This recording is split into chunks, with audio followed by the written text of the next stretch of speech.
किसान मतलब अन्नदाता। अन्नदाता किसान। किसान मतलब हिंदुस्तान। और जो सच में किसान के साथ हिंदुस्तानी होगा, क्या वो किसान सच में अपने देश में अराजकता का माहौल पसंद करेगा? क्या वो अपने देश में अशांति पसंद करेगा? क्या वो अपने देश के अंदर अपने देश का नुकसान करना पसंद करेगा आंदोलन के नाम पे? बिल्कुल नहीं। जो असली किसान होगा वो ऐसा बिल्कुल नहीं होगा। नमस्कार, स्वागत है आपका मेरे चैनल नंदिनी शो में। मैं हूं नंदिनी। हमारे देश में जिस तरह से किसान आंदोलन चल रहा है, शुरू में हमें लग रहा था और अभी भी ये लग रहा है कि समस्याओं किसानों के और सरकार के बीच में कुछ समस्याएं होंगी। उसको बातचीत से सरकार उनकी समस्या जरूर सुने, क्योंकि वो अन्नदाता है। कृषि प्रधान देश है हमारा। अगर हम इस पे कृषि पे निर्भर, अगर नहीं अन्न नहीं होगा तो कोई क्या खाएगा? ये चीज सरकार बहुत अच्छी से समझती है। सरकार कई दौर की बातचीत उनकी फेल हो चुकी है, लेकिन सरकार शुरू में भी जब वो बातचीत करने सरकार के सामने गए तो उन्होंने बातें हाँ या ना में कई लोग सरकार ने बोला कि बातों को खुल के आप बोलो सामने। जो असली किसान होंगे वो देश की समस्याओं को समझेंगे, वो देश की परेशानी को समझेंगे और सरकार की नीयत को भी समझेंगे। जबकि सरकार बार बार यही कह रही है कि ये कानून जो है कृषि विरोधी नहीं है।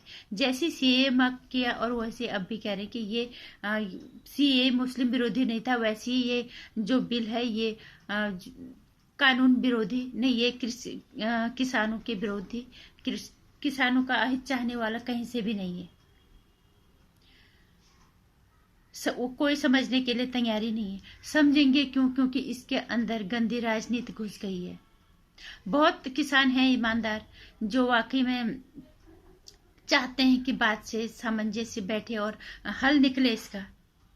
कोई कानून बन जाने के बाद वो वापस नहीं होता। ये सरकार चुन के भेज रखी है। कोई खेल नहीं हो रहा है कि जब आज कानून बनाया कल उसको वापस कर दे, फिर तो हर दिन यही होगा। जब सरकार कह रही है कि सरकार का अहित चाहने वाला ये कानून है ही नहीं, तो सरकार पे भरोसा क्यों नहीं कर रहे हैं किसान? कैसे करेंगे? क्योंकि राजनीति इसमें घुसी है। जिस तरह से हम देख रहे हैं, अब देख पा रहे हैं, कल टुकड़े टुकड़े गैंग के लोग वहां क्या कर रहे थे। टुकड़े टुकड़े गैंग के लोगों के वहां पे पोस्टर लगे हैं। क्या ये किसान आंदोलन लग रहा है कहीं से भी?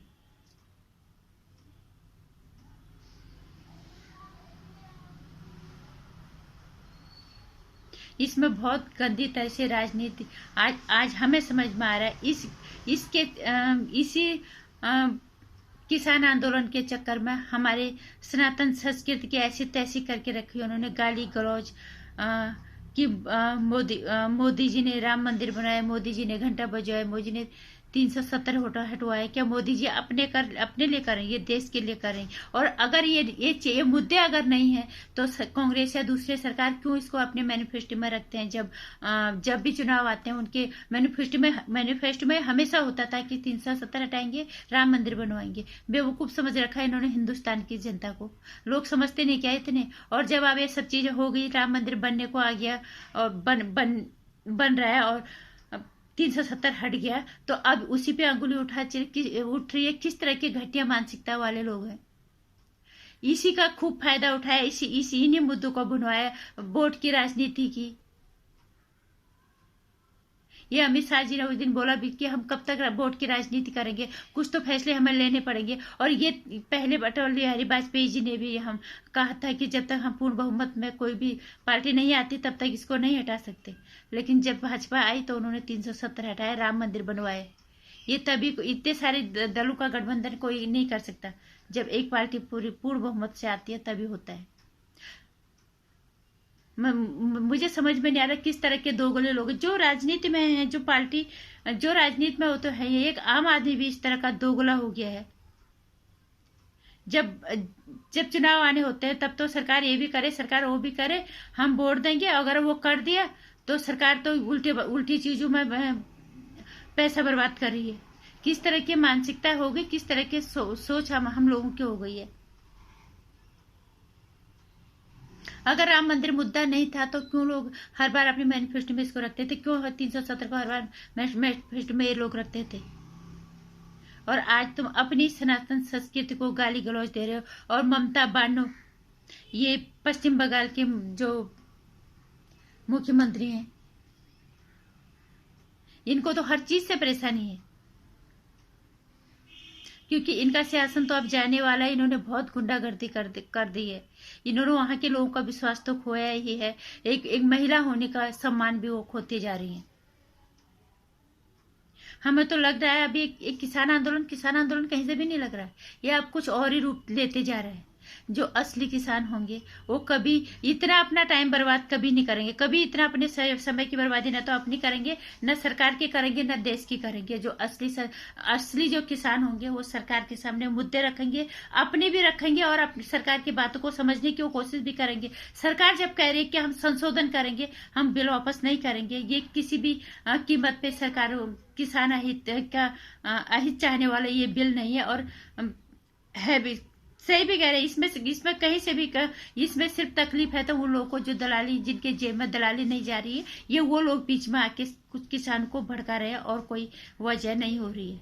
देखते हैं हम यूट्यूब पे किस गंदी तरह से, जिन्हें ये नहीं पता, चुने हुए नेताओं को, जिन्हें हमें संसद और विधानसभा तक पहुंचाया है, हमें उनकी मुद्दे एक अलग चीज होती है, जिस तरह गाली गलौज के शब्दों का ये इस्तेमाल करते हैं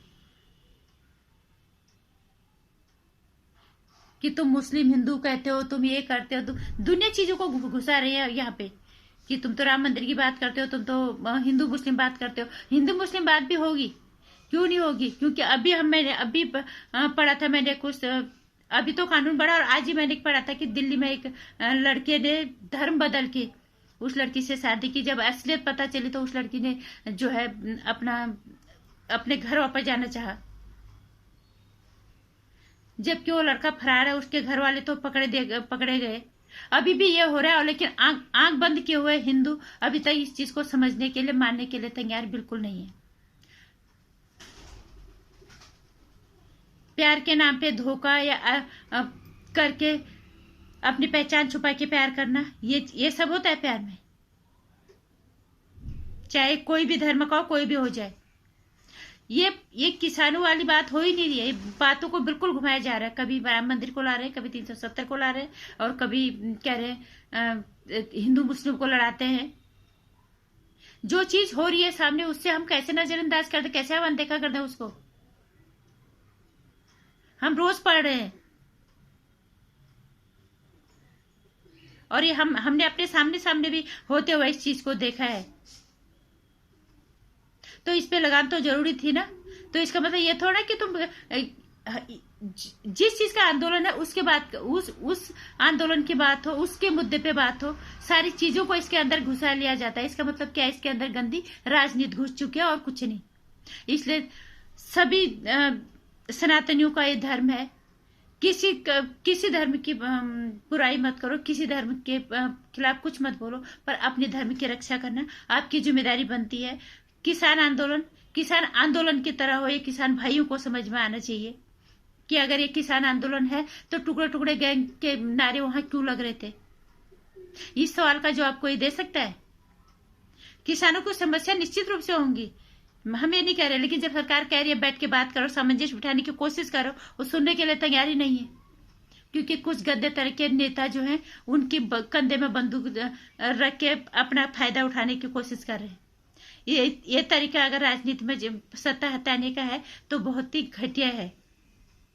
और ये ज्यादा घटियापन मैं नहीं कहूंगी, इससे ज्यादा घटियापन क्या है? जब किसी लड़की की इज्जत उछलती है, किसी लड़की के साथ कुछ गलत होता है, वहां पे भी यही सब करते हैं। असली में इनका उस लड़की को फायदा पहुंचा रहा है, उस लड़की से सहानुभूति नहीं होती, उन्हें सिर्फ उस लड़की की जरिया सत्ता हटानी होती है। तो कम से कम लोग आज समझदार हो, लोग को समझ आ गई है, समझना चाहिए, आंख खोलो। इस तरह के लोगों को मैं पूछना चाहूंगी, अगर ये किसान आंदोलन है तो फिर टुकड़ा टुकड़ा गैंग वहां पे क्या कर रहे थे? ये राम मंदिर 370 इन सब की भी बातें यहाँ पे कहाँ से आ गई है? ये हिंदू मुस्लिम की बातें यहाँ पे कहाँ से आ गई है? सिर्फ किसान की का मुद्दा है तो किसान की ही बातें हो ना।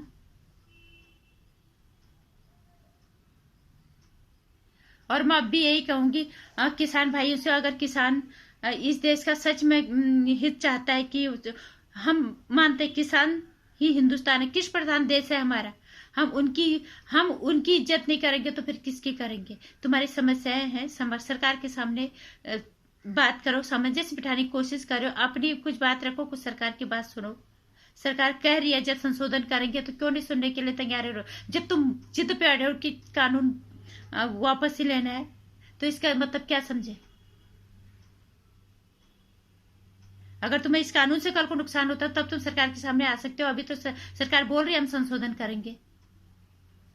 इसका मतलब तो यह है कि जानबूझ के ये इसके अंदर गंदी राजनीति घुसाई जा रही है। और जो असली किसान होगा ये कभी ऐसा नहीं करेगा, ऐसी हरकत कभी नहीं करेगा देश को नुकसान पहुंचाने की, देश में अशांति और अराजकता फैलाने की। नमस्कार। जय जवान जय किसान। किसान से ही हिंदुस्तान है, हिंदुस्तान ही किसान है। इस बात को सभी मानते हैं, पर इस सबसे ऊपर हमारा देश है, ये भी सबको समझना पड़ेगा। नमस्कार। वीडियो को लाइक और शेयर करना, चैनल को सब्सक्राइब करना, आने वाली वीडियोस की जानकारी के लिए घंटी आइकन प्रेस करना।